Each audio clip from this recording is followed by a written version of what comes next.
There's no way they actually do this, as multiple new reports have dropped revealing some wild information surrounding one particular player that has huge implications on Brad Treliving and his plans going forward. We're going to break down exactly who this is and discuss what this means as Brad Treliving continues to prepare something big. But we also have a few other updates to go over on today's episode, folks. Before we get into it all, if you're part of the percentage who aren't subscribed to the channel, this is the place to be for daily Leafs content. So make sure to continue supporting if you're a part of that 71% who aren't subscribed. Hop on, subscribe. Thank you guys again. You guys have been absolute beasts. Darius, a lot to go over today, and obviously there is a lot of news coming out, but there is moves to be made for Brad Treliving, and some new reports have dropped revealing a very interesting name as not only a Leafs option, but just a surprising turn of events here in general.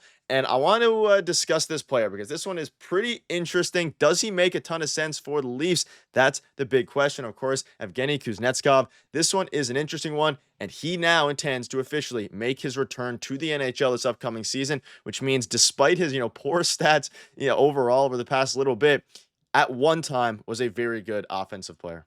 Yeah, I think poor stats over the last little bit, a little understated right now. Like he has not been playing well the last couple of years. And obviously last season went back to the KHL, or I say back to the KHL, but he went to the KHL and didn't have the greatest season as well, but looks like he wants to make his return to the NHL. And I think he's still going to be a hot commodity, like amongst the league, like maybe not with the Toronto Maple Leafs, but he's, a lot of teams are going to be looking at him. So I do think the Leafs are going to kick tires on him. He's come out and said that he, would sign for basically league minimum just to get back into the league, which I think is a little bit surprising. But again, if you look at Kuznetsov's last couple of years in terms of stats, like last 5 seasons, he dropped from a point a game player pretty dramatically over the course of the last 5 years to a guy who could maybe put up 25, 30 points, something like that. So I do think that he could bring, some physicality. He's a little bit older. So for the Leafs, like, if you're talking about maybe Max Pacioretty's not returning, you want to fill up the bottom of your lineup with a guy who's won a Stanley Cup, could bring some,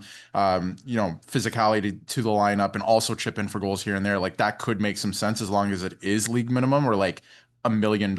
Even then, I don't know if that makes sense, but I think a lot of teams are going to be kicking tires on him, including the Toronto Maple Leafs. And it sounds like this is going to be happening soon because he's already back to skating in North America. He's been back in North America for a while. So it looks like he wants to make an NHL return. And again, it could make some sense for the Leafs. Ultimately, I think he is getting up there in age and, hasn't had the greatest seasons as of late. So probably stay away from this option. But I think they're going to at least take a look at it. Yeah, you looked at his JFresh chart there on the right. At one time was very good. It's fallen off a little bit, whether that was because of, maybe lingering injury or something like that, dealing with motivational issues. And ultimately, now he's coming back. You look at it from the perspective of, his camp. Again, his agent says, despite the fact that Kuznetsov would want to play Montreal, the Canadians are not interested at this time. So he wanted to play with the Montreal Canadiens. Seems that the Canadians don't want him on the team. And for the Leafs, a guy in his, low, approaching mid-30s, you look back at his last full season, 2023, 2024, I mean, it was fine, right? 24 points, 63 games. So given what he was getting paid, all these different things, his career numbers are a lot better. And at times,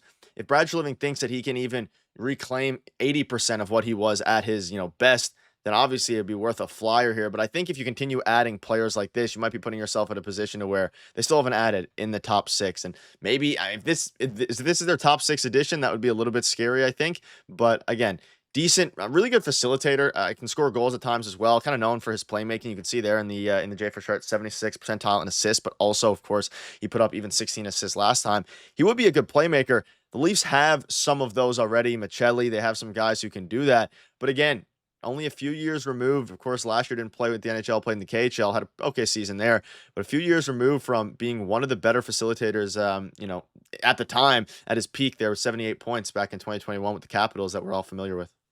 Yeah, and if they were to make this move, it wouldn't be a top 6. Like that would be very scary if they were getting him to play in the top 6, like you mentioned. It wouldn't make any sense, actually. Like I would rather Max Domi in the top 6, and we've discussed that a little bit on the channel the last little while. So in that case, I would prefer Max Domi in the top 6, if anything. But Kuznetsov, if you're going to bring him in, it's to play, third line minutes. We also tend to forget that like Michael Pezzetta right now is kind of penciled in to like a left wing spot on the fourth line. Is he going to be an everyday fourth liner? I don't think so. So they still need to add, I think, 2 more pieces to this lineup and then kind of rely on the Marlies for a couple of guys to come up and make a difference, which is something they haven't been able to do. And we've talked about that on the channel a little bit too, that, over the last like 5 years, compared to other teams around the league, they haven't been able to rely on the Marlies. So I think they still need to add 2 pieces. Is that Kuznetsov?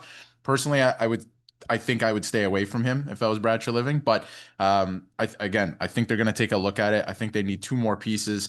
One of them being a top six forward. If they're not going that route, then they still need a bottom six player still to play on either the third or fourth line, whether that's Max Pacioretty or Kuznetsov. And then if that is the case, move Max Domi up to the top six. But I think a bigger move is coming. I still think they want to move out Kelly Yarncroke and David Camp. They don't make sense on this team anymore.